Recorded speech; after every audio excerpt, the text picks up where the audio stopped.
Welcome everyone to this last Friday in October and of our October webinar series with the intent of occupational disease prevention.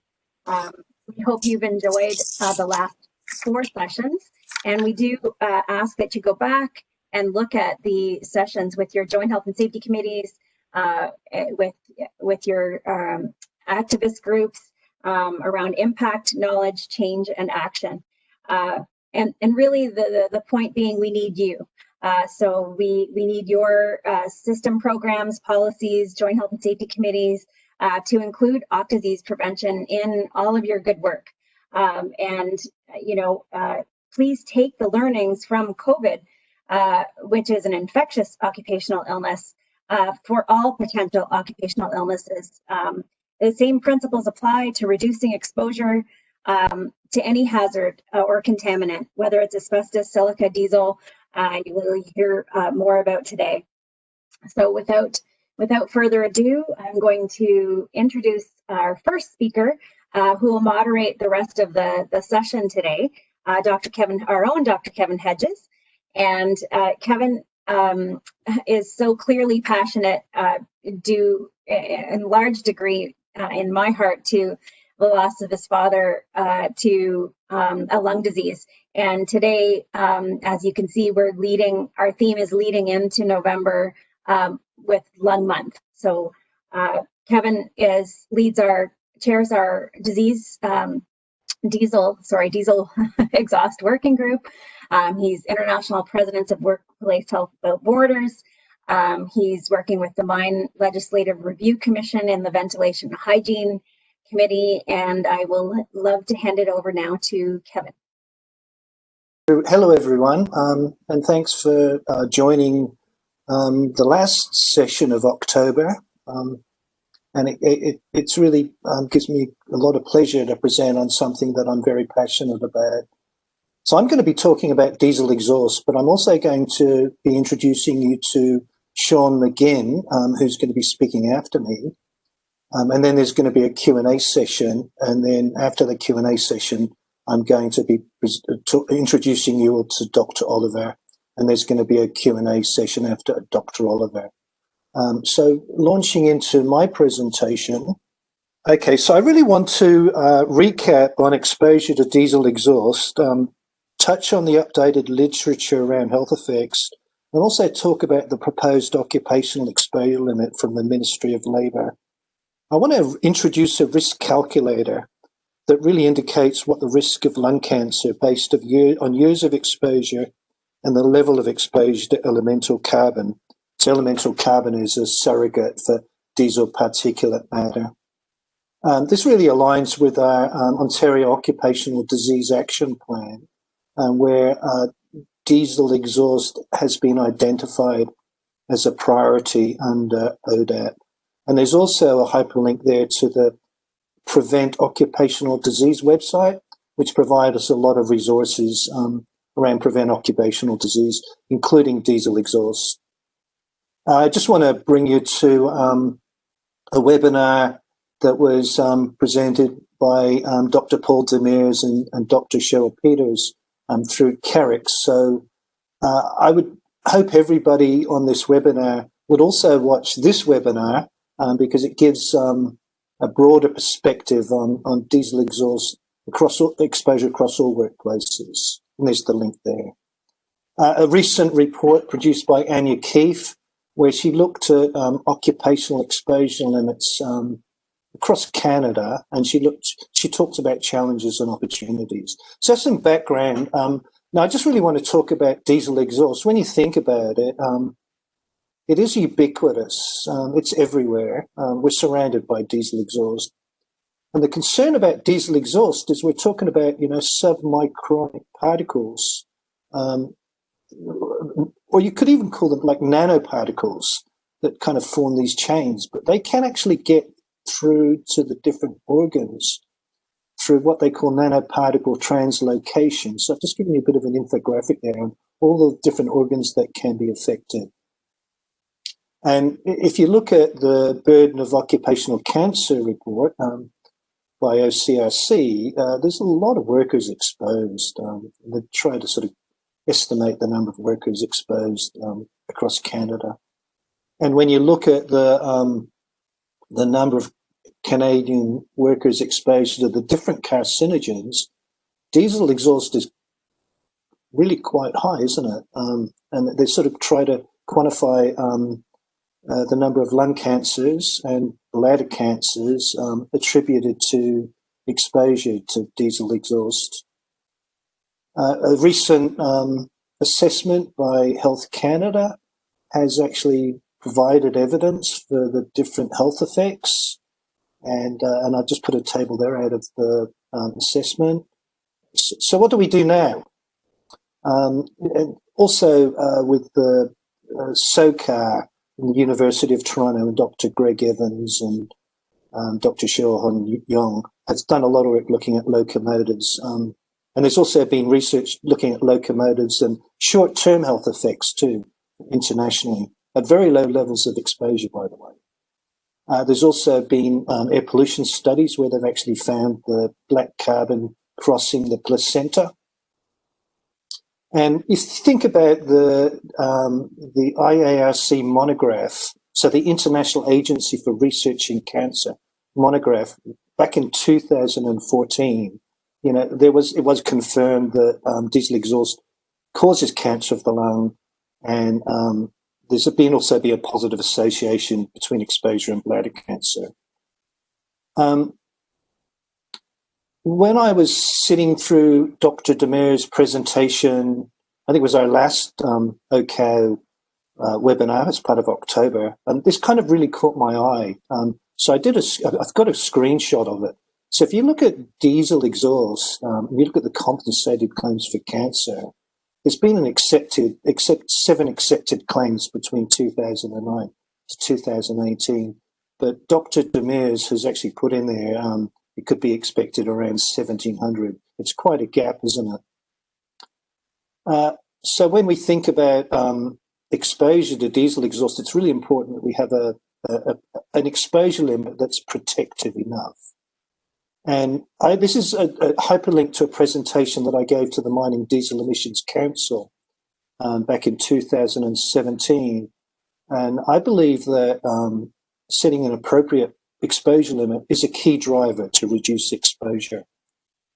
And I just think about, you know, there's a multinational mining company, BHP Billiton. They've set a limit much lower for elemental carbon at 0.03, and they're able to meet it now. The OCRC, the Occupational Cancer Research Centre, has actually recommended 0.02 milligrams per cubic metre for mining and 0.005 milligrams cubic metre for other workplaces.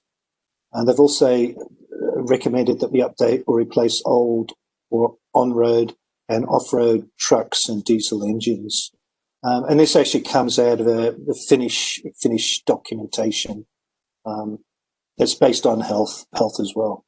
So back in 2018, May the 4th, 2018, about 2 years ago, close to 2 years, more than 2 years ago now, isn't it? The Ministry of Labour proposed a limit for diesel particulate matter as total carbon as 160 micrograms per cubic metre, which is equivalent to 0.16 milligrams per cubic metre. So, which equates to about 0.1 milligrams per cubic metre of elemental carbon, which is quite a bit higher than what I talked about earlier. But the good thing is, this is the first time in Canada an occupational exposure limit has been proposed for all workplaces, which is a really great thing to happen. But we still begs the question, are regulators setting occupational exposure limits low enough? This is a bar graph from the monograph that I talked about, 2014. So this data is probably quite old now, but you'll see at the very top there that if you look at the current limit for diesel particulate matter, it's quite a bit higher than any of these bars show. So even typically for what you'd find in mining, the limit at the moment, which is it equates to about 0.3 milligrams or 300 micrograms per cubic meter of elemental carbon. It's quite a bit higher.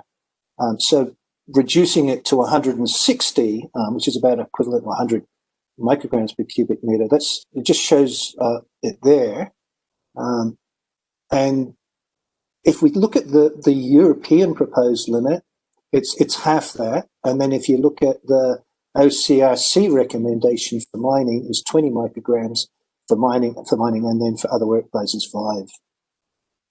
But what is kind of concerning is that the MOL proposed limit is based on a MSHA mining 2008 OEL, and that's they're suggesting that be applied to all workplaces. So how do we measure it? You know, there's the NIOSH 5040. We do personal monitoring.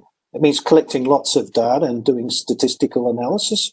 Or we can perhaps do a qualitative assessment and ask these questions to get an indication. And, you know, if there's a few diesels in the workplace, then it's probably quite likely that these levels are being exceeded. So what do we do once we know there is a problem? And the OCRC has done an enormous amount of work in this area, and they provided infographics. So this one's relating to mining, but there's also a non-mining related infographic. Mines that I know of are actually going towards alternative energy, battery powered vehicles. And based on the science and evidence, it really seems that that's the way we're going to go in the future. There are solutions to remove diesel particulate filter. I've just provided a couple of hyperlinks to DPF, diesel particulate filter suppliers. And I also want to bring you to recent thesis from a colleague of mine from Australia, Dr. Jennifer Hines, who talks about the role of emissions-based maintenance to reduce diesel exhaust emissions. Also, she talks about worker exposure and fuel consumption, which is really important. You know, reduce fuel consumption through an emissions-based maintenance program. There's quite some cost savings there. But in a research in Canada and Australia has shown that an effective EBM, emissions-based monitoring program, emissions-based maintenance program within the mining operations could potentially reduce employee exposures to diesel particulate matter by up to 50%. The DECOS, the Dutch committee, has quantified the risk from exposure to diesel exhaust at much, much lower levels. So they're able to sort of look at much lower levels than that. But really the occupational legislation, it's, you know, if you think about occupational exposure limits, they're not fine dividing lines between safe and unsafe levels. So we really need to go below what we're being, you know, the occupational exposure limit, because it's really just providing a minimum, a minimum level, if you like. This is an old dose response graph. I say old, it is actually quite old now, from Rolf Newland. He did a meta-analysis looking at trackers studies and mining studies, and he's compiled them. And, you know, some of the error bars are quite high there. But, you know, it's quite obvious that as the exposure increases, there's an increased relative risk. This is a study that Paul Sampara, who's an occupational hygienist doing work for OCAD, just shared with the team. And I didn't really know about this until yesterday. But just look at the number of authors on this paper. So basically what they've done is they just keep adding more studies to the meta-analysis. And now they're looking at 14 case control studies, and they're compiling all of the information. So they're able to get a lot more accurate with their estimation of risk. And I've just taken this from the paper, and what they're actually showing is that if you look at the paper, they're able to look at the risk for the different kinds of lung cancer, but they're also able to quantify the risk at 50 micrograms, 20 micrograms, and 1 microgram per meter cube exposed to elemental carbon. So that's the equivalent to 0.05 0.002 and 0.001 milligrams per cubic meter. So it's really, I think this is kind of a very important paper moving forward. Now, I just want to talk quickly about a calculator. It's just John Udick actually shared it with me some time ago to help me with one of my retrospective exposure reviews. And it's based on the meta-analysis by Rolf Vermeulen. And basically what it let you do is if you put in an average respirable elemental carbon exposure, and you also put in the number of years exposed. So you can see if this person's been exposed for 25 years, and the respirable elemental carbon is very low, and it works out the cumulative respirable elemental carbon exposure, and it gives you a relative risk. You can see the confidence intervals that go, the lower one goes below 1. But then when we put in 100 micrograms per cubic meter for 25 years, we see the relative risk kind of increases dramatically to 2.92, and we also see the lower confidence limit being 1.51, which is quite significant, isn't it? So that's my presentation on diesel exhaust. I wanted to keep it brief, and I just wanted to talk about the work that we are doing at the moment. Basically, it's just an algorithm taken from the paper, but it's a 15-year lag time algorithm. So if I was just to put in 100 micrograms per cubic meter, which is the equivalent to 0.1 milligram per cubic meter, you'll just see that the relative risk goes up. So I think, if I was a miner and I was to look at my level of exposure from my personal exposure records, I could actually go and enter this information in myself and then see what the increased risk is for lung cancer. It's one thing to have, to communicate the level of risk. And obviously, it doesn't seem that even at kind of traffic pollution level, there is a risk. So we really need to get the risk as low as reasonably achievable. And so I just want to introduce to Sean McGinn. Sean's an Ottawa-based consultant providing asset and maintenance management services, primarily in the mining industry around mine mobile equipment. He has several technical research and management roles through more than 40 years working in the mining industry. In the past 25 years, he has worked extensively in the area of managing diesel emissions in the mining industry. His years working at the former Noranda Technology Centre conducting research and field studies on reducing worker exposures to diesel emissions through control at the diesel engine source produced papers that have been referenced extensively throughout the world in mining. He is considered a global reference to the mining industry in specific area of emissions-based diesel engine maintenance. His work in consulting on diesel emissions has provided management plans, provided guideline documents, as well as site implementation and training service to mining companies and operations across Canada, US, Australia. I just want to say personally, I'm very grateful to Sean to give up his busy time to present. I first met Sean back in 2004, where Sean travelled to Australia, and Sean and I actually provided, along with a ventilation engineer, provided a 2-day workshop on reducing diesel emissions. Great, thanks, Kevin. After an introduction like that, I think I'm just going to stop right now. What I want to go over here in about 20 minutes, I'm going to discuss some of the history behind emissions-based maintenance, because it is really not a new concept. We've been doing this for years and years. I mean, it goes back probably 25, 30 years.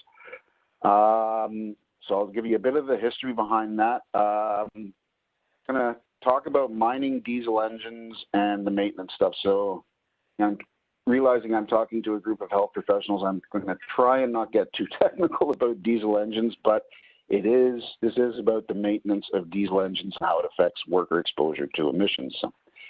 Emissions-based maintenance in global mining, and I've got some real world examples. Okay. We can look at numbers and you can see the impact that EBM has.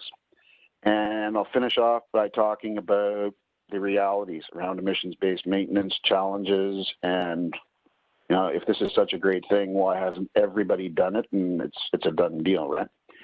So I've got a bit of history. There's 3 steps in this. And if we go back to 1992, Bob Wadelonis was with the former U.S. Bureau of Mines. And this was the first study done looking at emissions-based maintenance. And most of it was done in the lab. There was a bit of in-mine work as well, but in terms of the measurement system and being able to measure the emissions, that had to be done in the laboratory at the time. But keep in mind, okay, back in 1992, okay, the diesel engine inventory working in underground mines around the world, we were really only talking about 2 manufacturers. It was Deutz and Caterpillar engines, and that's really about the only engines that were working underground at that time. So, he based his studies around different models of these 2 manufacturers. And what he found was that you could get a significant increase in emissions around carbon monoxide, hydrocarbons, and diesel particulate matter beyond 4,000 operating hours. And so in the case of, say, a typical mining machine, 4,000 hours, that's 1 year of operation. So after you take a brand new machine and after 1 year of operating, the emissions significantly decrease. The emissions increase and the air quality decreases. Typical failure modes when they did this study were linked to the air intake system of the engine, and especially around the fuel injection system. Keeping in mind that this is 1992 and diesel engine technology was nowhere close to what we work with today. And as I mentioned, these were, most of this work was done in a lab, and they weren't able to do any in-use emissions testing at that time. But this was the first study on emissions-based maintenance. The second example in the history of emissions-based maintenance, and this is where I come in. Back in the late 90s, the actual final report I did in 2000, and this was with the Diesel Emissions Evaluation Program, DEEP. Okay, and DEEP it's a very well-known, well-referenced program. It was supposed to run for 3 years, ran for 5 or 6. And the DEEP program, it was a research team that was formed because at that time, in the late 1990s, ACGIH had put diesel particulate matter on the notice of intended change for their recommended limit for diesel particulate matter. So at that time, I think it was 1996, 97, diesel particulate matter as total carbon with ACGIH was 1,600 milligrams per cubic meter. Okay, 1.6 milligrams per cubic meter. And you, after hearing the numbers that Kevin was just talking about, and that's 1996. That's not that far back. Anyway, so this is why the Diesel Emissions Evaluation Program was formed, to look at this, because ACGIH, they were proposing, okay, the limit was at 1,600 micrograms per cubic meter, and their recommended, the notice of intended change was going to 160. And the mining industry, more or less, I mean, there are a lot of regulators that literally take that ACGIH number and that's their regulated limit. And if that was to become the limit, say, instantly in the mining industry, there would be a lot of mines that would be out of operation. Anyway, so the emissions-based maintenance project for DEEP became one of the higher profile studies. It was a 6-month in-mine field study. And one of the big differences with this one was we put to use an in-use field emissions testing system. So we had an emissions testing system that you can take into the mine, and the mechanics actually use that and do the emissions test themselves. I'll talk a little bit more about what we actually did, but the results of that 6-month demonstration in mine field study, we demonstrated reductions up to 65% of diesel emissions in gases and up to 55% in diesel particulate matter. So, and that's just with maintenance, okay? It's, you know, you're not adding on any new technologies, there's no elimination, it's just dealing with what you've got and maintaining it properly.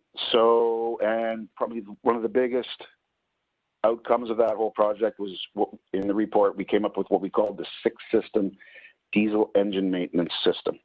The third example, and Kevin mentioned this in his presentation, Dr. Jen Hines, and she just completed her PhD thesis last year. Her study was done primarily with coal mines in New South Wales in Australia.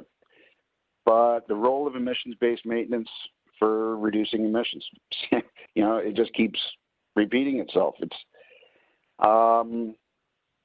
you know, and she demonstrated reductions in worker exposure to elemental carbon.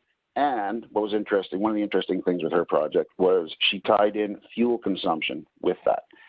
So she quantified the reductions in fuel consumption, which it only makes sense if you reduce fuel consumption, you're reducing emissions at the same time, right? So, you know, I feel guilty trying to sum up Jen's 300-page thesis onto one PowerPoint slide. 33% reduction in elemental carbon and up to a 20% reduction in fuel consumption. And so, you know, I took one quote from the recommendations in her thesis. Emissions testing and associated maintenance should be implemented at any mine which operates diesel vehicles underground. And, you know, with the DEEP project, with Bob Wade Alonis's work, it's always the same thing. I mean, how many times do you have to demonstrate this and prove it before you actually just, okay, it's proven, let's do it, right? A little bit of technical stuff around diesel engines and what this is about. So, and this is mainly around, you know, a lot of the work we did in the DEEP project. Okay, you start out with you don't control what you don't measure. So if you can't measure emissions, then you're really not going to be able to put together a maintenance program proving how you lower emissions, right? So when we're looking at, and this has been around, this was part of my work when I worked at Noranda Technology Center developing these tools. The one on the right, that was developed, well, Jen Hines' work and her group in Australia, that's for measuring diesel particulates. And on the left side is a off-the-shelf gas analyzer with software that I worked on. So we have all the tools for in-mine, in-use emissions testing, and it works really well. From that DEEP project that we did on emissions-based maintenance, this is, you know, in a nutshell, this is what it was all about. And in the years since, doing consulting and taking this out to industry and implementing this, this is what it's all about. And, you know, over on the left side, you'll see measure, measure, measure. When I go out, implement this, train people, that is what it's all about.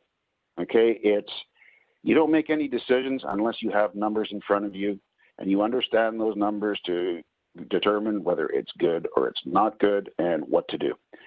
So from that project, you know, we came up with engine-specific PMs, measuring emissions, measuring power, pressures, temperatures, and finding a way to you baseline. So you take a brand new engine, you understand what it puts out in terms, quantifying all those numbers on a brand new engine, and then you control it going forward.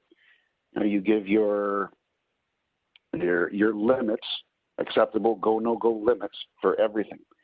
And we broke down the diesel engine into 6 systems. That was a big part of that DEEP maintenance project. Okay, so where the engine intake system is by far has the biggest impact in terms of emissions. Exhaust system, fuel injection system, cooling systems, engine lube, and the electronics, ECM, and controls on diesel engines.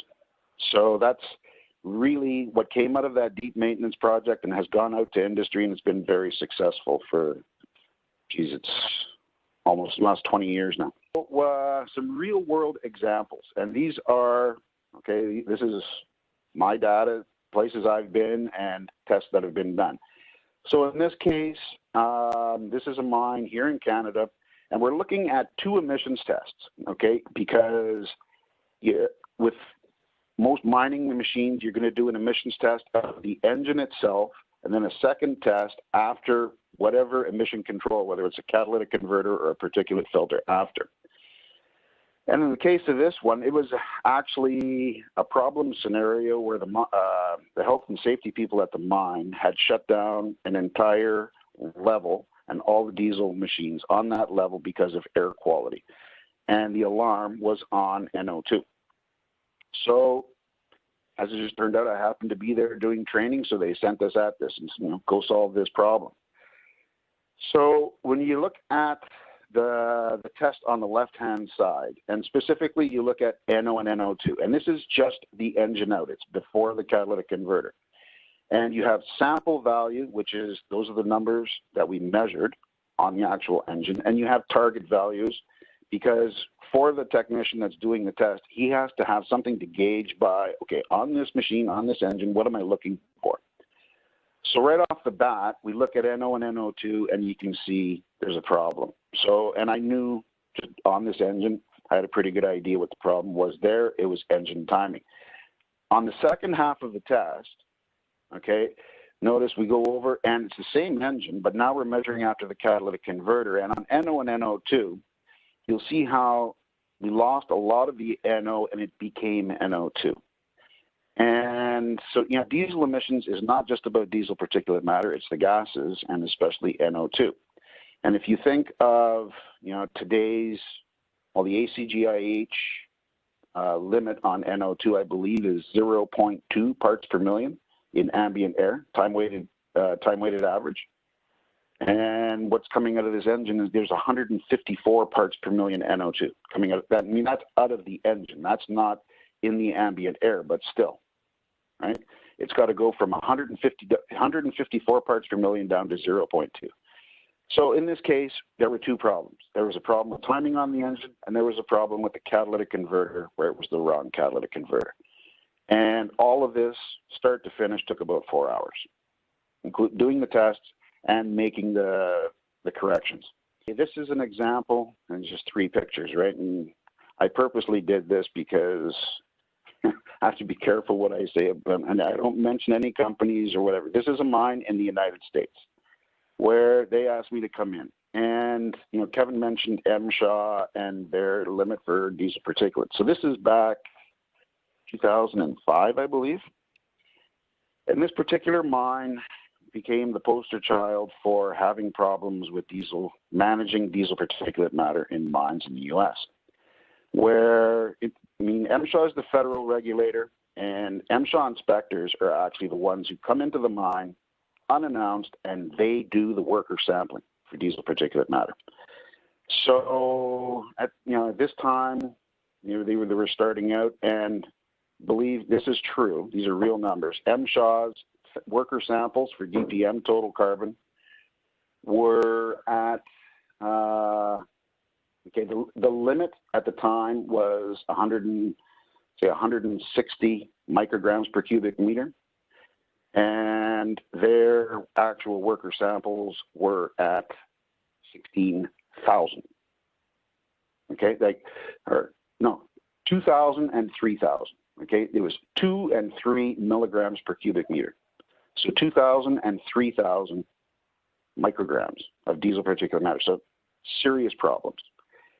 Anyway, so I went in to help them out. This was an example. Okay, the picture over on the left-hand side, that is a pail of diesel fuel, believe it or not. Okay, and so, they were they wanted to bolt on diesel particulate filters, and they were hoping that would solve all their problems. Well, with having not dealt with the maintenance issues, they put diesel particulate filters on and spent, probably upwards of $500,000 doing that, to only destroy them within a month, all of them. Okay, and you do why, and I was doing the maintenance thing, and it went all the way back to their fuel. fuel in the tank on the machine. Okay, it was as simple as that. So whatever, it always comes back to maintenance. Whatever you do, and you have to take care of what you've got. And if you don't, you have drastic results. Implementing emissions-based maintenance, the challenges and realities around this. Okay, so yeah, I mean, emissions-based maintenance is about change. It's about getting away from the status quo. Okay, maintenance. Okay, when you think of, everybody does preventive maintenance, which is oil changes, scheduled stuff. And I mean, everybody say, hey, we're great, we do preventive maintenance, so what's the problem? Well, the problem is, like routine maintenance, preventive maintenance, you can change the oil and the filters every day if you want, nothing gets better. Actual maintenance and correctives is what makes the difference. And this is the change part, okay? So it's, yeah, it's painful, but the mining industry, for many reasons, okay, goes towards the silver bullet instead. They're looking for silver bullet solution. You know, yes, it is the mining industry, and it's only money. So they will spend a lot. Mining industry will spend a lot of money looking for silver bullets to stay away from change. So just a couple of explanations, because, you know, say footnotes on my examples. Okay, the real world example number one, which was, okay, that you saw the two emissions test and we had NO and NO2 problems. Okay, the long-term explanation around that, this mine had all kinds of air quality problems, worker exposures. I worked with them for several years on this, implemented emissions-based maintenance, all the testing equipment, the training, to say that, and that was less than 10 years ago, say 7, 8 years ago, to today where essentially they're doing nothing. Yet they have all the equipment, they did it for a few months, but the change was painful, and they would rather just live with managing crisis. Okay, when you wait until the next crisis comes up and deal with it when it happens. And unfortunately, there's a lot of operations in the mining world, they work that way. The DEEP project, I mentioned, okay, the history of emissions-based maintenance when we did that DEEP project. Okay, that was back 20 years ago. And obviously, I mean, it was a great project. We demonstrated 50, 60% reductions in emissions. So it's kind of a no-brainer. It should have gone ahead, right? And it did, to the point where, you know, at the mine where we did that study, it ended up being in the collective agreement with the union negotiated a contract, and they put a clause in there that all of their operations had to implement emissions-based maintenance. But for many reasons that we don't have the time to go into, it just didn't happen, okay? And fast forward to 20 years later, you know, despite being in the collective agreement and the union and the workers wanted this to happen, it didn't happen. And it wasn't just the company's fault, okay? The workers themselves pushed back at this change. They weren't interested in the change and having to do this. It ended up being more work, right? And the last example, the footnote on that one, and this was in the U.S. that actually had 2,000, 3,000 micrograms per cubic meter of DPM exposure on their workers. They went, this is a case of going from zero to hero, because they went from being the biggest problem for mine workers in the United States to the best. They outperform every mine in the United States and have done so for several years now. And to the point where their average exposures for DPM for workers at this mine, last time I checked in with them, they were, you know, 0.04, 0.03 milligrams per cubic meter. So 30, 40 micrograms per cubic meter. Can you imagine going from 2,000 and 3,000 to 30 or 40 micrograms per cubic meter? And, you know, emissions-based maintenance was a big part of it. Yeah, they implemented a lot of technology, but yeah, it can be done. And not only was it a lot of change and living through that pain, but I can safely tell you that they spent tens of millions of dollars doing it as well. We will be taking questions from the chat window and also live. We've placed the link. Thanks, Kevin, for the link to the study in the chat window as well. Can I just start off with a question, if that's okay? Just to Sean, I just want to get in as a quick discussion. We've got a little time and I can't see any questions coming up in the chat box. And I noticed when you sort of provided a bit of an outline behind your presentation, Sean, you said, why despite more than 30 years of combined research and proof in the field of known results, the majority of the underground mining industry and operations struggle to adopt this. So the Mining Diesel Emissions Council, they've been running for a long time. When you came to Australia and we ran that workshop in Mount Isa, I did notice as a mines inspector, they were kind of like, there was quite a reduction in diesel exposure after that workshop. I'm just wondering if you mind reflecting on that a bit, compare the Canadian approach to the Australian approach, if you wouldn't mind. Australia tends to have, in the mining industry, they have much more of a can-do attitude. And when something comes up at them and it's obvious that we need to go in this direction, they just go. Whereas Canada and the U.S. tend to lag a lot on that side. And I probably should have spent more time on the point, because obviously I've spent years and years going to mining operations everywhere, like all over the U.S., all over Canada, and a good part of Australia. In Canada and the U.S., I guess from a business plan perspective, I couldn't have written a better business plan with this stuff, because they keep calling you back. I mean, one of the good examples I can give you is a mine in the U.S. where they've had me come in twice a year for years just to have me come in and redo training over. I honestly go back in and train their guys twice a year to do this. And it's not written anywhere, but their reasoning behind this is they can show to MSHA that they had Sean come into the mine twice a year and do training. And they buy a lot of goodwill with MSHA by doing that.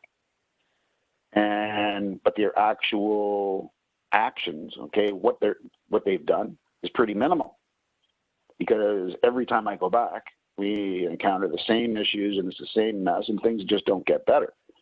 But they call me back twice a year to come and do training just the same, and it looks really good with MSHA. And unfortunately, with emissions-based maintenance in industry, the vast majority, this is what it tends to be. We come in, everybody obviously says this is a great idea. You see the results, they're there, but they really struggle to do it because change is so painful. Thanks, Sean.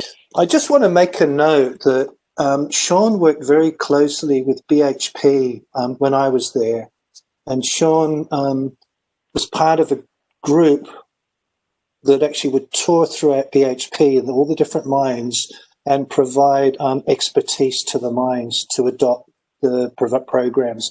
So BHP actually produced this booklet here, and this booklet is actually available to mines around the world if they want to take the booklet.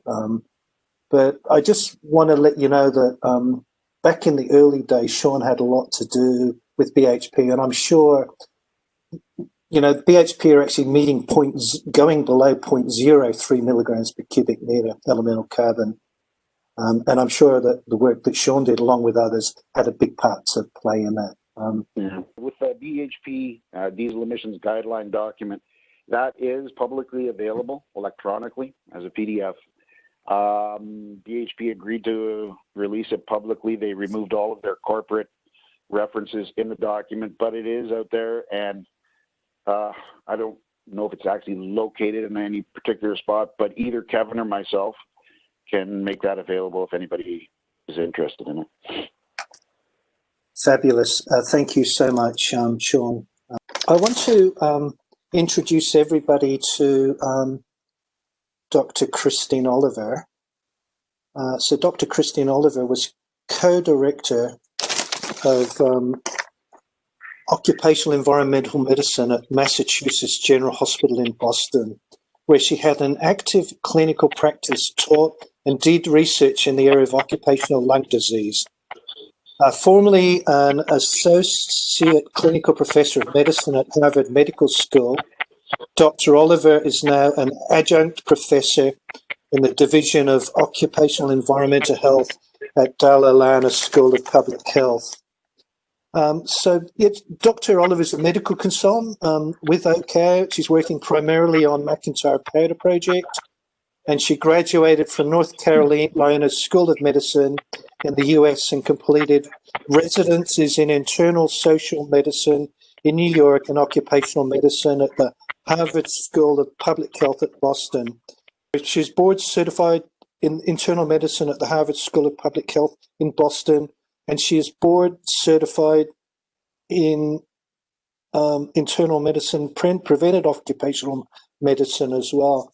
It's really fabulous to have Dr. Christine Oliver working with us at OCAO. And without further ado, I'd like to now hand you over to Dr. Christine Oliver, who presents an overview on work-related lung disease. Over to you, Dr. Oliver. Thank you. Thanks very much, Kevin. So I'm very happy to be here today to talk about occupational lung disease. It's a very broad topic, and so what I will do is touch on important points and also current issues, many of which have come up during the course of my work with OCAO in Sudbury. Airways disease is the most prevalent of the occupational lung diseases. Interstitial lung disease is also important and includes pulmonary fibrosis, usual interstitial pneumonia, hypersensitivity pneumonitis, and granulomatous lung disease. Malignant occupational lung disease includes lung cancer, cancer of the larynx, and cancer of the pleura, specifically malignant mesothelioma. So occupational disease looks very much like non-occupational lung disease. So how do you tell the difference? You take an occupational history. This is Dr. Bernardino Ramazzini. He was a physician who practiced medicine in Padua, Italy in the late 1600s and early 1700s. In 1713, he published a treatise called De Morbis Artificum Diatriba, which describes work-related airways disease, pneumoconiosis, and cancer. The importance of the occupational history to the diagnosis of any occupational disease cannot be overstated. It is important to obtain information about the nature and type of the workplace exposures, the intensity of the exposure, duration, temporal association of symptoms of illness or disease with exposures, latency, that is the period of time between initial exposure and clinical manifestation of disease, and use of respiratory protection. Airways disease includes occupational asthma and occupationally aggravated asthma, chronic obstructive pulmonary disease, and chronic bronchitis. Occupational asthma is the most prevalent form of occupational lung disease in developed countries. This is not necessarily true in emerging countries where pneumoconiosis continues to be a major problem. Occupational asthma often goes unrecognized. It should be suspected, however, in every new case of adult onset asthma. Work-related asthma is a term that umbrellas both occupational asthma and occupationally aggravated asthma. Occupational asthma is new onset asthma caused by exposure to sensitizers or to irritants. Occupationally aggravated asthma is generally caused by exposure to irritants. Hindenburger in 2011 published a study that showed that 25% of cases of asthma in workers is occupationally aggravated. The definition of occupationally aggravated asthma is pre-existing or concurrent asthma caused by workplace exposures. Occupational asthma is also categorized as occupational asthma with latency and occupational asthma without latency. Occupational asthma with latency is asthma that is caused by sensitizers, specifically high molecular weight agents such as latex and flour, low molecular weight agents such as the category of chemicals diisocyanates, and metals including nickel, hexavalent chromium, cobalt, and platinum. Occupational asthma without latency is caused by irritants.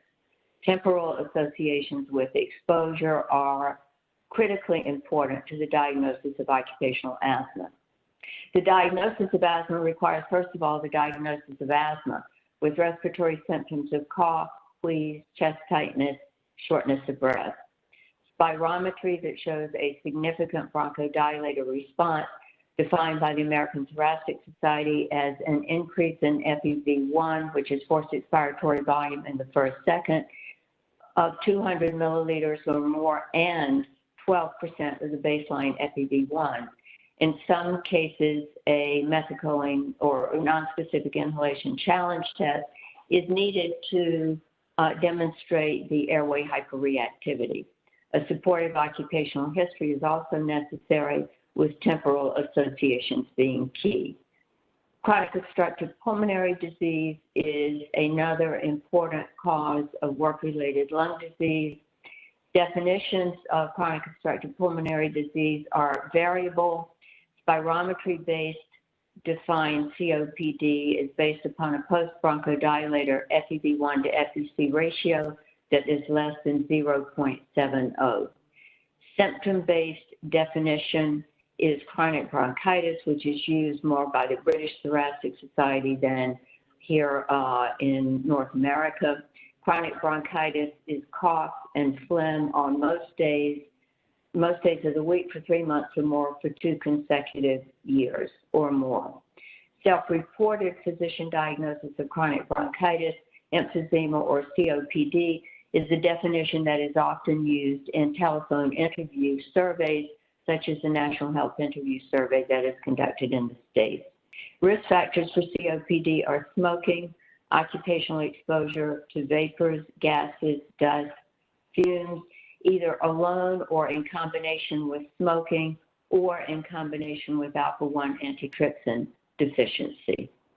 Population attributable fraction of COPD for smoking is less than 80%, according to the majority of estimates. PAF for workplace exposure to vapors, gases, dust, and fumes ranges from 15 to 19.2%.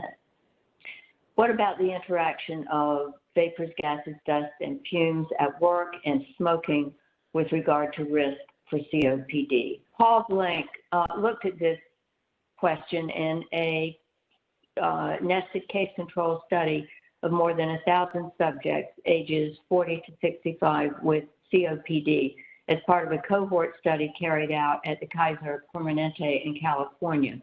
Occupational history was obtained, spirometry was performed.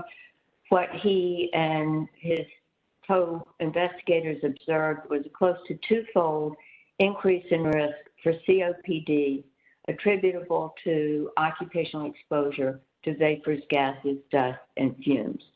A 6.5-fold increase in risk, on the other hand, was observed among ever smokers attributable to smoking.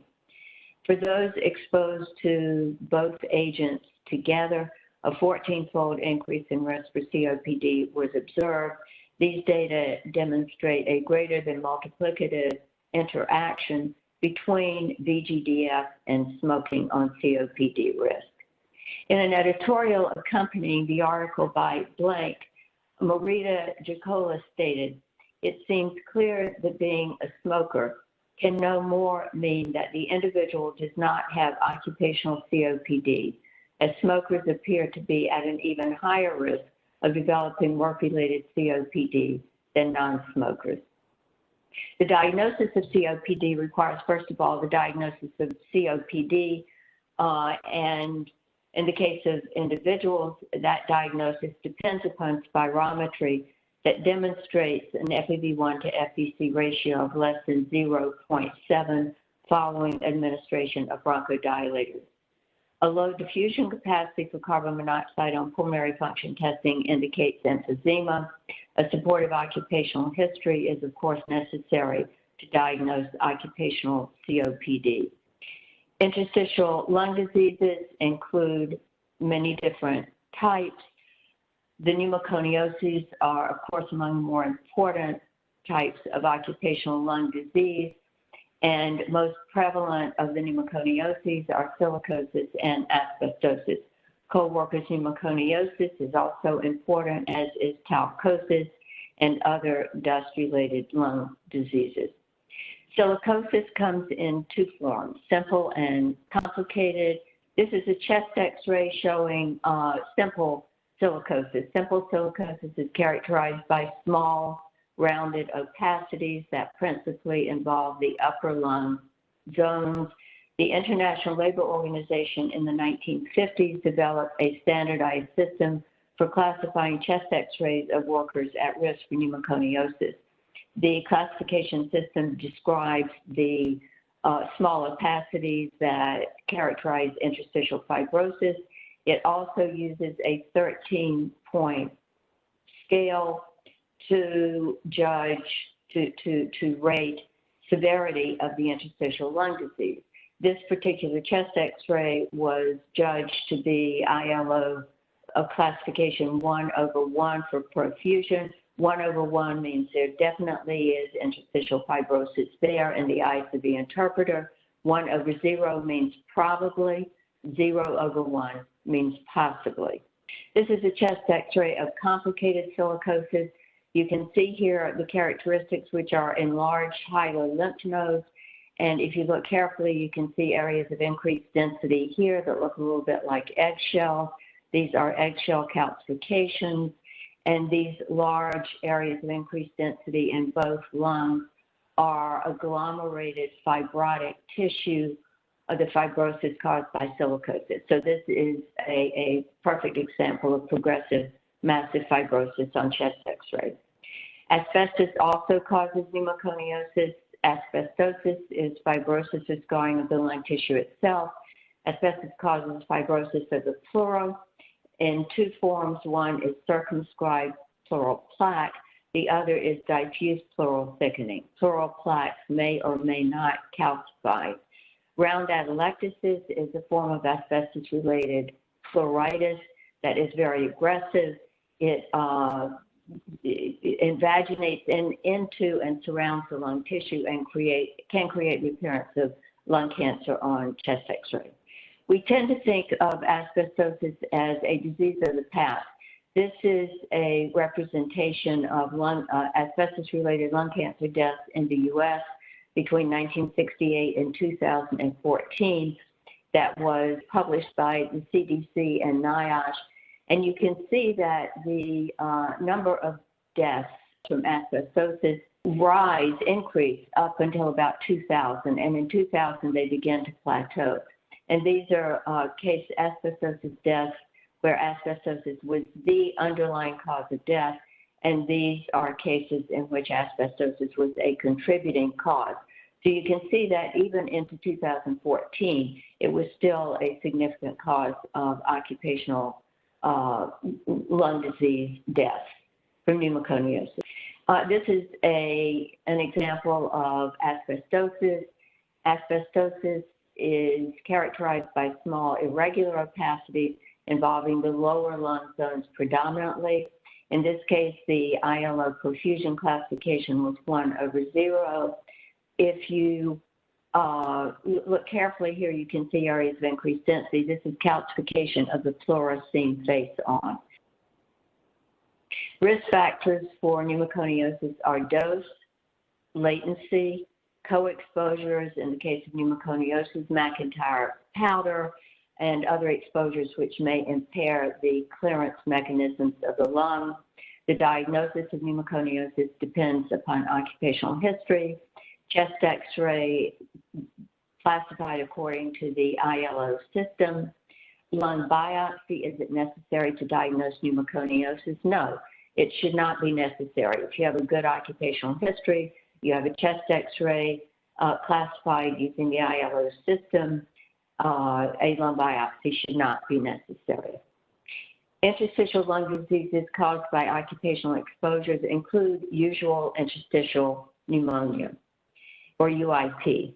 In an adult with new interstitial lung disease of apparently unknown cause, age 60 years or more, shortness of breath, crackles on physical exam, UIP on chest CT scan, and histopathology. The most common diagnosis is idiopathic pulmonary fibrosis.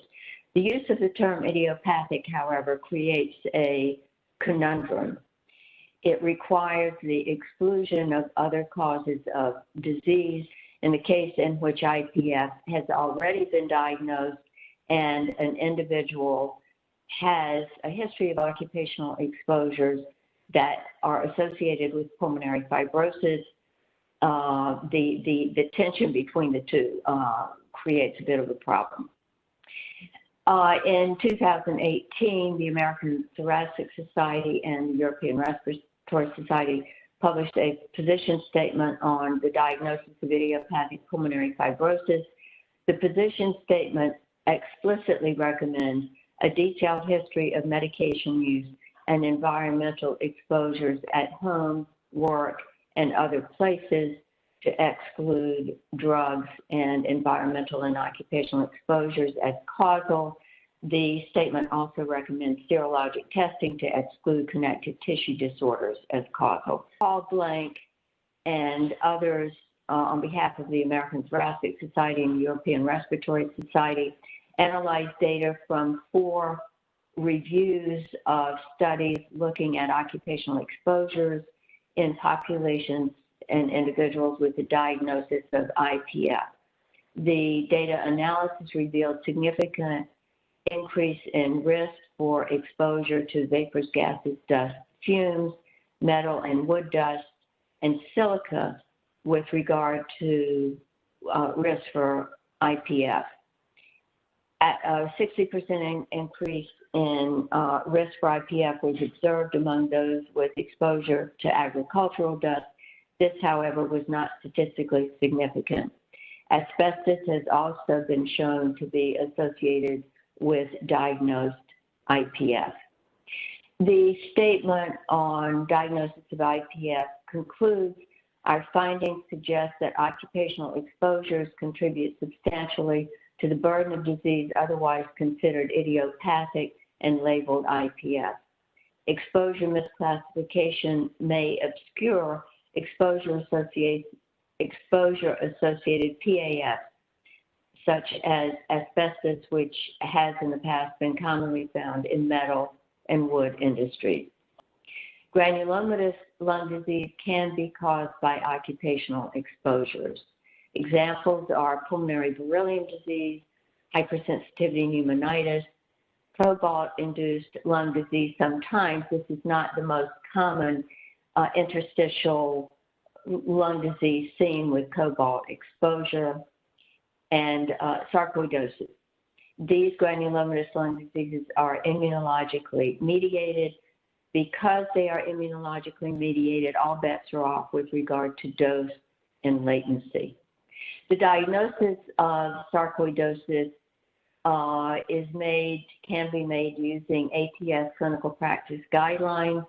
Criteria are compatible clinical presentation, non-necrotizing granulomas on biopsy tissue obtained from the lungs, from lymph nodes, from the liver, because sarcoidosis is a multi-system granulomatous disease. And finally, exclusion of alternative causes of granulomatous disease. This is an example of the histopathology of sarcoidosis. You can see here the granulomas. These multinucleated giant cells are characteristic of sarcoidosis. When I was in the early years of my medical training in North Carolina in the 1970s, pine pollen was thought to be a cause of sarcoidosis, although at that time it was also believed to be idiopathic. This chart heel shows the effects of walking barefoot in a grove of pine trees. The pine pollen collects on the bottom of your foot in the form of tar. Since the 1970s, a number of occupational and environmental exposures have been associated with increased risk for sarcoidosis. These include World Trade Center dust, silica and silicates, and metal dust. Among the most consistent of these exposures are silica and silicates. A 13-fold increase in risk for sarcoidosis was observed by Rasmussen et al. Among workers in a diatomaceous earth plant. The wide confidence intervals here are consistent with some instability of these data, however, in small numbers. A close to fourfold increase in risk for sarcoidosis was observed by Wielberg et al.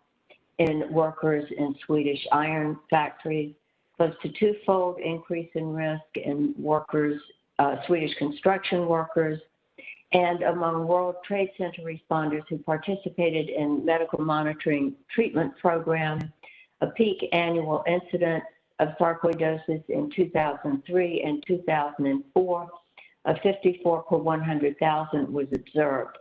Age-adjusted incidence rates compared to age-adjusted incidence rates reported by Detroit and reported by the Mayo Clinic show that the incidence rates among these World Trade Center responders was twice that reported by Detroit and the Mayo Clinic. Again, we confront the conundrum of idiopathic. Exclusion of other diagnoses is required. These diagnoses include pulmonary beryllium disease, hypersensitivity pneumonitis, and granulomatous lung disease attributable to certain metals such as aluminum, titanium, and zirconium. Laboratory testing can help sort out and diagnose these granulomatous lung diseases and distinguish them from sarcoidosis. Occupational and environmental history is necessary to the assessment of whether sarcoidosis is related to workplace exposures or not. Malignant lung diseases caused by workplace exposures are lung cancer, cancer of the pleura, and cancer of the larynx. From a public health perspective, lung cancer is perhaps the most important. It's the most common cancer in Canada, other than non-melanoma skin cancer. It's also the most common occupational malignancy. In 2017, the OCRC published a list of identified priority carcinogens in decreasing order of magnitude based on numbers of lung cancer cases. These are asbestos, respirable crystalline silica or RCS, diesel engine exhaust, welding fumes, nickel, and environmental tobacco smoke. This does not include the entire list, but these were the top 6. Asbestos is the most common cause of occupational lung cancer. It accounts for 55 to 85% of all occupational lung cancer deaths.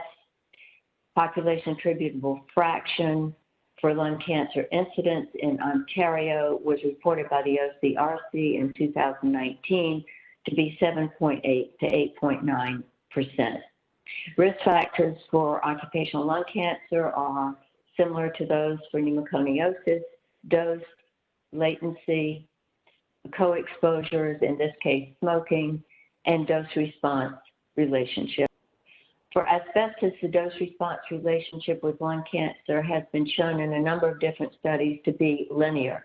Shown here on the slide is one of the more robust because multiple air samples, both personal and area, were taken in the textile plants in South Carolina where the workers were exposed. It's also a large population. And these data show a linear dose-response relationship, as you can see on this slide. And it's chrysotile exposure, and this is cumulative exposure here on the x-axis. Silica has also been associated with increased risk for lung cancer. Liu et al. Carried out a 44-year cohort study of over 30,000 silica-exposed workers. The dose-response relationships by quartile were examined, and what these data show is that at lower cumulative silica doses, less than 2.91 milligrams per meter cubed years, there was a significant dose-response relationship that approached linearity. At higher doses, however, in this particular study, there was an attenuation or a plateauing of the dose-response curve. This is explained by the investigators as most likely attributable to healthy worker effect. The question arises, what is the interaction? Is there an interaction between smoking and silica and smoking and asbestos on risk for lung cancer? This question was examined for asbestos by Nagamwang et al., and the results published in 2015. The data for asbestos, this was a meta-analysis showing a dose response, showing an interactive effect between smoking and asbestos that was greater than additive and less than multiplicative. For silica, 2 studies were carried out, one by Kachuri here in Canada, of relationships between silica and cigarettes and risk for lung cancer. That study showed that the interactive effect was greater than additive, was actually greater than additive and greater than multiplicative. Liu et al. Looked at the same question and found that the interactive effect was greater than additive but less than multiplicative. Risk assessment is important for any occupational lung disease, for any disease for that matter. In the case of occupational lung cancer, it's particularly important because it enables monitoring and early detection. And we now have a way to detect lung cancer early, whether it's occupational or not occupational. And that methodology is low-dose chest CT scan screening. In a randomized controlled trial conducted in the US in the 2000s, and in this randomized trial of 54,000 participants, half were assigned to screening with low-dose chest CT scans, half were assigned to screening with chest x-rays. What the study showed was a 20% or greater decline in lung cancer mortality in those screened using low-dose chest CT scans. The study was terminated in 2010 because the results were clear that use of LDCT was effective in reducing mortality.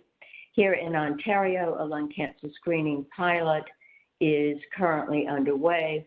Eligibility criteria for participation in this pilot are based on cigarette smoking and age. Age 55 to 74 years, 20 years of daily cigarette smoking, not 20 pack years, but 20 years of daily cigarette smoking, not necessarily consecutive years. Occupational lung disease continues to evolve. In the past year, less than the past year actually, COVID-19 pneumonia has burst upon the scene as an occupational lung disease. At risk are healthcare workers, shows the low-dose chest CT scan screening as important for reducing mortality from lung cancer. So COVID-19 has appeared as a relatively new, well, a new occupational lung disease. At risk are healthcare workers, paramedics, sales and service workers, police, firefighters, meat packers, miners, migrant labor, and a number of other workers. Timely recognition of COVID pneumonia as an occupational lung disease is important. In conclusion, occupational lung disease is preventable. Recognition of risk is very important in that it helps drive prevention. Prevention, both primary and secondary, is important for reducing morbidity and mortality. Further recognition of occupational attribution enables proper treatment. I will be happy to entertain any questions. Thank you very much, Dr. Oliver. I just wanted to make a note that John Erdix actually posted some links in the chat box. It's an older paper that he's actually put in to begin with, but it talks about it's COPD in dusty trades, and it uses the term vapors, gases, dusts, and fumes. And you know, it's really important to think about the adjudication process for COPD, and you know, with WSIB in their adjudication manual, they use a cumulative measure of respirable dust between 40 milligrams per 50 milligram years. I just wanted to make a note of that. John's also posted in the chat box the link to the official American Thoracic Society and European Respiratory Society statement, which is hot off the press. So I guess people on this call might want to look just it will help with the advocacy work. I see only one question at this time from Sherry, and she asks, are you aware of any studies that speak to accommodations in the workplace for COPD, specifically in mining? The answer is no, because it would be necessary to reduce exposures to a very low level, because most people with COPD would not be able to wear respiratory protection, and I'm not aware that as policy any of the mines have a program in place that, for example, would allow an individual to work on the surface instead of underground, which would be one accommodation, but I'm not aware that that is official policy of any of the mines. Perhaps others on this at this webinar have more knowledge about that than I. I just want to relate on some personal experience. My dad passed away from lung cancer at 57. He was a coal miner for 20 years. In those days, they had a coal board medical, so they had chest x-rays every 5 years. And then fast track, there was a lot of discussion about whether chest x-rays, and scanning can be preventative. When you actually pick up the cancer, it could be too late. And I'm just thinking, like, with today's technology, with what you've talked about, could you just share your thoughts on that, Dr. Oliver? Your question is what specifically? Whether screening can be helpful to reduce mortality? Yes, lung cancer in particular. Yes, I absolutely believe that the use of low-dose chest CT scans to screen for lung cancer can reduce mortality. I think that's been shown. Was shown at the NIH study. There are other studies that have been conducted in Europe that have shown the same thing. We'll see what the pilot in here in Ontario shows. But the problem, one of the problems as I see it, is that screening currently is based upon increased risk attributable to cigarette smoking. And we know that there are a number of other risks for lung cancer, most prominently occupational exposures to lung carcinogens. And that's what I meant when I said risk assessment for lung cancer is critically important, because yes, I think you pick up lung cancers early. Cure is possible if you get it early enough. So I am a believer. I think low-dose chest CT scan screening is very important. Thank you, Dr. Oliver. And we're going to move on now to our next speaker. And Dr. Oliver was a great intro to this, as were our previous speakers in a variety of sessions. So you can see the expertise of physicians such as Dr. Oliver. Dr. Noel Karen spoke about these low-dose CT scans in a previous session. And of course, Dr. Demir's, one of his findings that, we don't have enough physicians tooled to help, and the importance of worker exposure history, which we also talked about in previous sessions. So I did now, on that note, want to introduce Dr. Emil Adis-Sesh, as a specialist physician in occupational medicine and an associate professor in the Department of Medicine at the University of Toronto. He's the director of the Division of Occupational Medicine in the Department of Medicine at the University of Toronto and head of the Division of Occupational Medicine at St. Mike's Hospital. In 2013, he moved from the UK Health and Safety Laboratory to take up the inaugural J.D. Irving Research Chair in Occupational Medicine at Dalhousie University. Neil has chaired the WHO ICD-11 revision for occupational health and co-chaired work to produce exposure and diagnostic criteria for occupational diseases for the National Labour Organization. He looks forward to opportunities presented for advancing workplace health by joining the largest occupational medicine research in Canada. Neil's going to speak to us with regard to our Physician Clinicians Toolkit, which is a partnership with CCOHS. And of course, and Neil represents the Physicians Advisory Committee that is helping get us wonderful content. So welcome, Anil. I'm pleased to have the opportunity to talk to you about is the physician or clinician's toolkit, which is on the Prevent Occupational Disease website. And this was a collaborative physicians advisory group of the Occupational Medicine Specialists of Canada, OMAC, the Occupational Environmental Medical Association of Canada, the medical interest group of the College of Family Physicians of Canada for Occupational Medicine, CREOD, Centre for Research Expertise in Occupational Disease, based at the University of Toronto, St. Michael's Hospital, and OCOW, who obviously have the Prevent Occupational Disease website.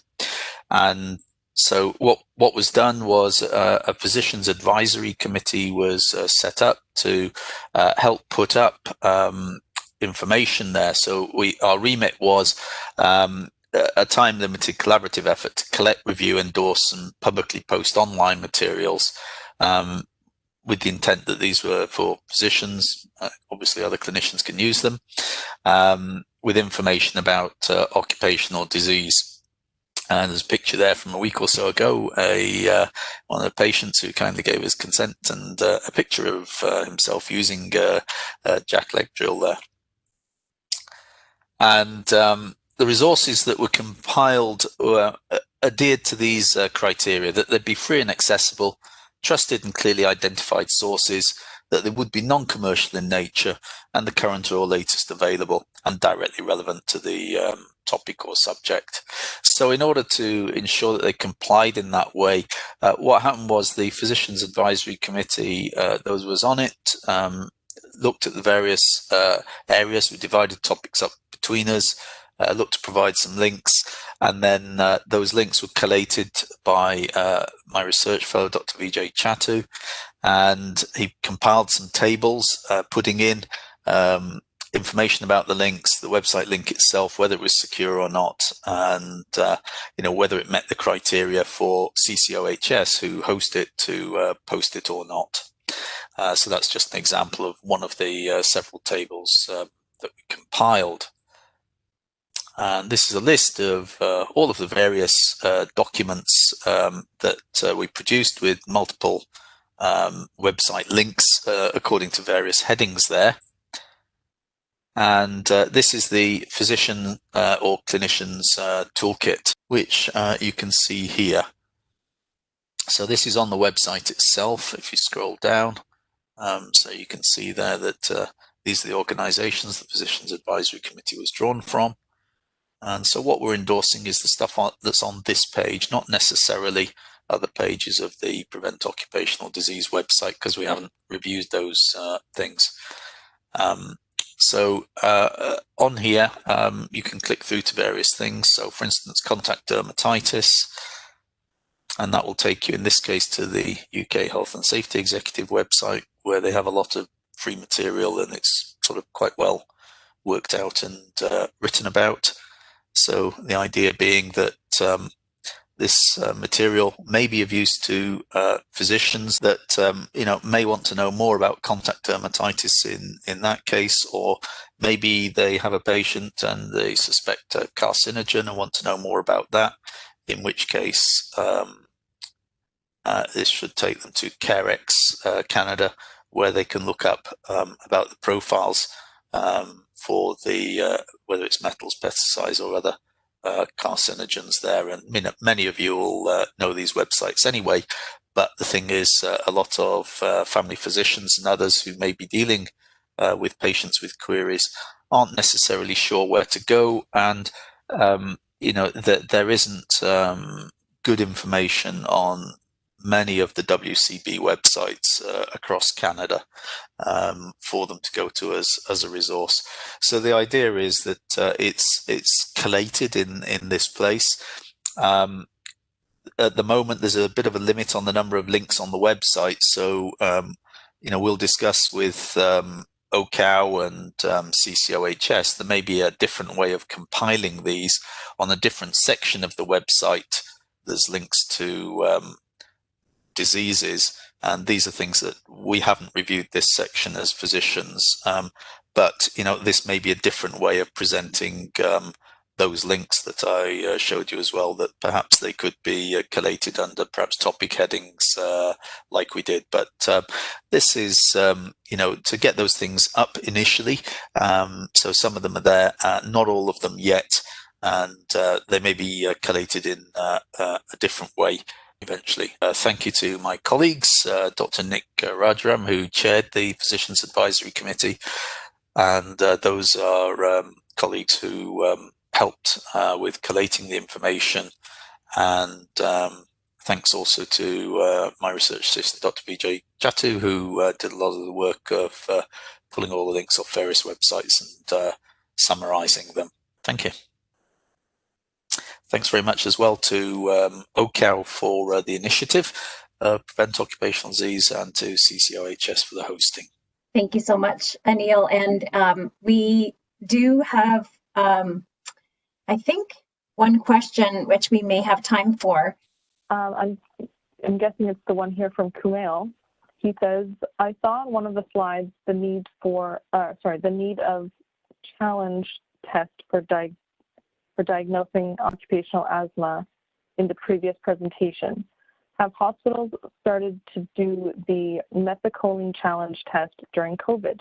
I don't have direct knowledge of that. I would be surprised, because generally a diagnosis of occupational asthma is extremely important. I would think in most cases, however, it's not an emergency, especially I would think methacholine challenge testing would indicate that the diagnosis could not be made with spirometry pre and post bronchodilator. So that might indicate a milder case of occupational asthma. So my answer is I'd be surprised, but I don't have direct knowledge. Thanks, Dr. Oliver, and thanks, Dr. Adisesh. It was great to get that tour. Please, everyone, go to Prevent Oc Disease. We put the links in various places on the chat session, and the Physician Clinicians Toolkit.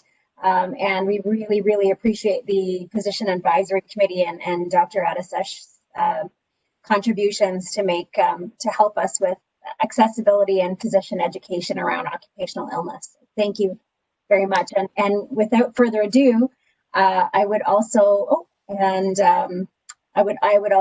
thanks for checking out the other sessions. Yes, I would like to introduce Michael Roche, our CEO at OCAL, to give some closing remarks and wrap up these 5 Fridays in October webinar series. Thanks, Michael. Great, thanks, Kimberly. For my closing, I'm going to take the opportunity to talk about the path forward for occupational disease in the province. To do this, I'm going to present a couple of frameworks in a very brief snapshot format. So the first one will relate to the system that we operate in. The second one will look at what needs to be in place for the system to address occupational disease. With respect to my closing here, my perspective is someone who has been on the implementation committee of ODAP since inception, and also someone who was interviewed by the Auditor General for their last report on the system. It is worth noting that for the majority of the interview time with the Auditor General, I discussed the Occupational Disease Action Plan. So the first step in bringing the path forward for the ODAP plan, and Kimberly had noted that one of the previous sessions was scan and priority ranking exercise.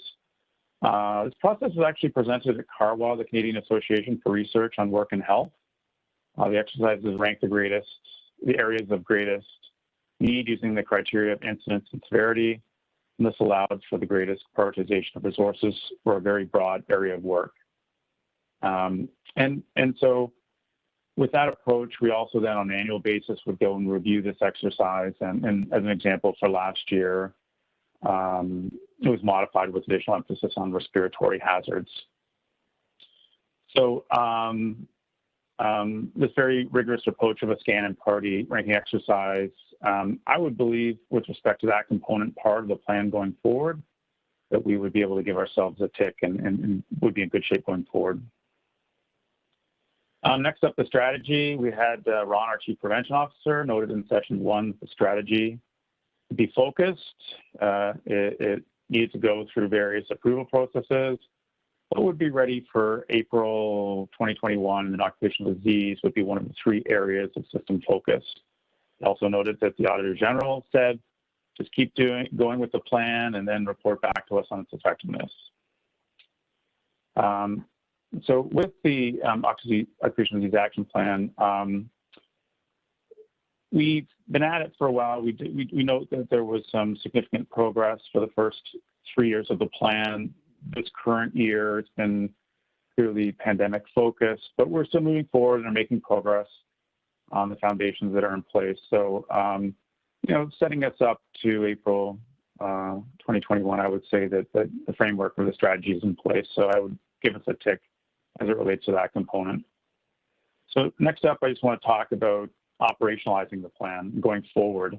But I wanted to insert just one framework before I do that. And for those of you that may have historically attended our previous May Day events, which are events in the area of workplace mental health, Catherine Lapel presented a concept at one of them.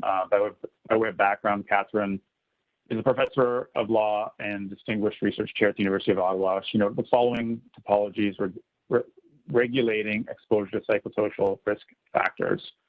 Legislative components require fundamental elements to address psychological health and safety in the workplace. They require risk assessment, occupational health and safety regulations, such as inspectors doing enforcement, anti-harassment, violence legislation, workers' compensation, including both acute and chronic stress components, and a public policy mechanism. So if all the components are in play and working, including comprehensive legislation, and the system and organizations can move forward to improving their psychological health and safety. So I think that there's an opportunity where, you know, noting that kind of framework can easily map to the framework for occupational disease. And so I'm just going to present that as it relates to those components that Catherine alluded to. So as it relates to risk assessment, you adapt prioritization exercise. We saw Anil just noting in terms of a central website for resources, for awareness. And so, you know, as it relates to risk assessment, that part of the ODEP plan, you know, we're covering that component off. Next, OHS regulations, such as inspectors doing enforcement. ODEP members and the inspectorate have coordinated their plans. An example of this was last year when the ministry focused on inspecting workplaces of activities that produce respiratory hazards in the form of welding fumes, diesel exhaust, and silica dust. So those processes are in place as it relates to that component part. Legislation was the next thing that Catherine had noted. So recall back to Marnie in session 4, and she talked about some of the changes that occurred with respect to regulations. We had Daniel Durlay presented a tool to help with complying with regulation, the OEL Adjust tool. I'll note that the first phase was compliance tool, the next phase being a health-based tool. So legislation becomes a key consideration for workers' health when exposure limits still cause illness and diseases, especially over a longer period. And the challenge for our province is that many of our exposure limits may still lead to health-based problems. And that was noted in some of the work that we saw highlighted in Kevin's work and some of the other presentations that we saw today. So clearly, as it relates to component parts, I would identify that as an area that would require additional work. With respect to workers' compensation, we noted that the Demers report, Dr. Demers had some key recommendations, which he noted during the second session. In terms of the WSIB, if you reference the 2020 WSIB economic statement, their senior leaders, Tom Tian, Elizabeth Whitmer, both confirmed that they would be implementing the Demers recommendation. So that is a significant change. We saw some of the statistics that Kevin put out in terms of recognition, but we recall Dr. Demers noted the challenges of historic recognition of work-related cancers, with only about 5% being recognized. And we recall Dave and Andrew and Janice had presented the face of occupational disease in session 1, noting the various disease clusters. And if we think about recent history of businesses in Ontario, it's logical that a number of the clusters are popping up due to a significant historic number of industrialized and manufacturing processes in Ontario, and the long latency periods of the various diseases as a result of them. And then lastly, Catherine had noted public policy mechanisms. So public policy, the process by which policymakers translate their political vision into programs and actions to deliver outcomes. So, and reviewing that, I know our answer would be, well, you know, we have a strategy that focuses on this. The AG is confirming the path forward and looking for outcomes. We have ODAP plans that are ongoing. So, you know, my assessment of the system we have in place for addressing occupational disease would be, you know, as noted in the points that I've discussed. So that's the framework that needs to be in place. And now, you know, we've got the scan, the prioritization exercise, the strategy. How do we go and operationalize things? So first consideration, you know, Ron noted at the beginning of the 2021 is the beginning year, so you're starting the fiscal 21-22, and we need to determine appropriate resources for the system initiatives. And this is a gap that still needs to be covered off. You know, I'll note historically, if we look at the full pie of resources that go out with respect to the system, that OxDisease has had a relatively minor portion of resources allotted to it. But, you know, once that's determined, then that does then set up for a framework for what appropriate, meaningful measures that we'd be able to demonstrate to an audience, such as the Auditor General, and noting the efficiency and effectiveness of the action plan. But, you know, knowing what the resources are needs to be done in order for that piece to be covered off. As it relates to ideas around measuring the plan, there are a significant number of ideas that are out there, really just resources and scale to cover this off and then get implemented. So for this component part, there is a gap that needs to be considered. But, you know, a real, very challenging balancing consideration, and I think that, you know, it's our final session, and if we reflect on what we've seen, resolving the goals with competing interests. And I'll use an example to illustrate. In session 4, when we were having the discussion with respect to silica, and the presenter was from BC, and they noted the limit to 0.025, and then the Ontario exposure limit was noted at you know, higher, 0.05, and so you know, having higher exposure limits, you know, some exposure limits makes Ontario more attractive to do business in for some businesses. And this has been the case historically, where exposure limits are set to be more attractive for businesses in Ontario. And you know, let's go you know, around the world in terms of other jurisdictions. So from an ODAP perspective, we may have good system coordination, good awareness campaigns to educate workers in the system. May look to have the component parts working well, but you know, we still have the hurdle of health-based considerations down the road, and this affects the, you know, many of the key ODAP priorities, example, diesel, noise, silica. So we need to reconcile the balance between providing a healthy work environment using evidence-based health considerations with an environment that attracts business and investing in jobs to the province. And that is a key challenge of our operational plan going forward. With respect to technology, you know, see incredible opportunity here. A number of the sessions have highlighted some of the very strong tech solutions that are out there. One can imagine the tools becoming more readily available in apps and more informative for workers and workplaces during the next 5 years of the next strategic plan for the system. The OEL Adjust tool from session 4, its next step, its next iteration will likely be in an app format. Apps can be used to record exposure measurements, which will help in getting baseline exposure data. So for use of technology, we're moving in the right direction.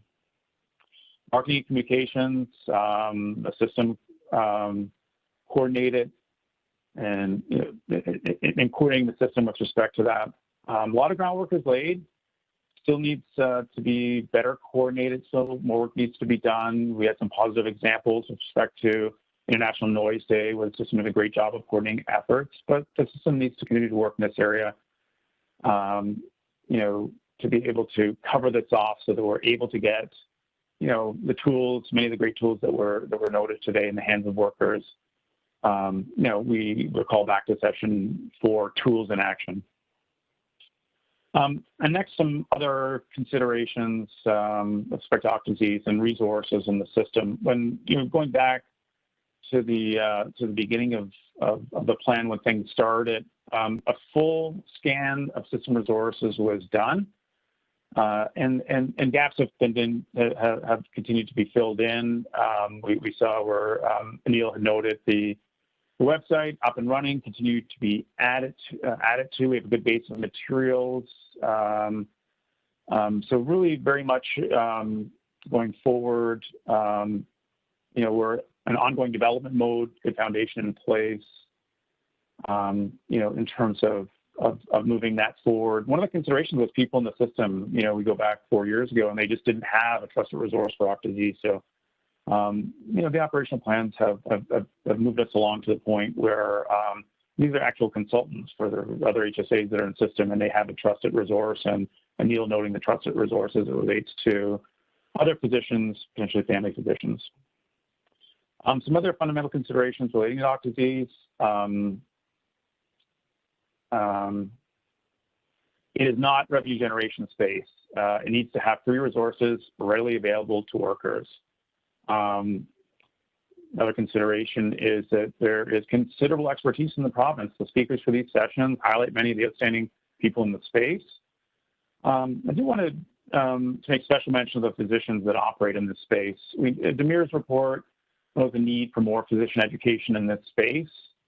The report noted physician education is a challenging area that deserves more investigation. While a detailed review of this issue is beyond the scope of this report, it is important that medical education be improved in Ontario to increase the recognition of occupationals.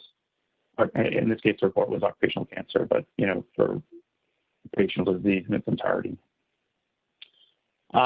But reflecting on that and noting that, you know, it needs to be drilled into more clearly, if significant resources have gone into occupational disease and 95% of the cancer cases have historically been recognized, then there would be a corresponding market and system in place for increased physician education in the space. So by keeping the space artificially low, it has resulted in less of a priority focus and prevention effort. The current supply of physicians is undersupplied relative to the province, and there's lower overall physician education, occupational medicine for the broader community. I do want to note, though, that even with limited resources and very significant hurdle to be accredited in occupational medicine, it is a very special group of physicians that have decided to practice in this space, and they're doing it for the right reasons. And I want to note how grateful we are for all the contributions to the workers of the province, and also, you know, want to acknowledge their individual efforts at physician education that they themselves take on for the physician community. And many of the doctors at OCAL take this on, and we noted Anil, just in terms of his presentation, there's a real community spirit in doing that. So I just want to acknowledge that, and to really to clearly note occupational physicians are a critical component to continue moving the occupational disease plan forward.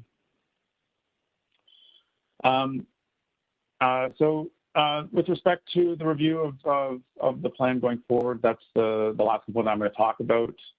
You know, we've seen a lot of the component parts highlighted in the past 5 sessions. I think Kimberly had noted how all the sessions are linked. We put forward, if you miss one, you have the opportunity to go on our website and watch any of the past sessions at any time in the future, and we encourage you to do that. And now for the acknowledgement, you know, thanks for all the presenters for today and the past sessions, to the OCAL staff and physicians that presented, and additionally the staff that helped to support the sessions. We thank you. To all of you out there, to everyone that has attended the sessions, we thank you for your participation. It's the last time that we give you this, and a reminder to fill out your survey forms. And finally, very special thanks to Kimberly O'Connell, who is still looking down and working away, busy, making notes. And but for leading out the sessions and doing all the hard work to deliver them, she did an excellent job, and we will continue to benefit from her leadership as she co-leads the ODAP working group with the ministry going forward. So wishing everyone a great weekend. This ends our 5th and final October session for 2020, and we hope to see you all again at next year's session. Thanks, everybody. Thank you, Michael. Take care, everyone. And go out and prevent OC disease.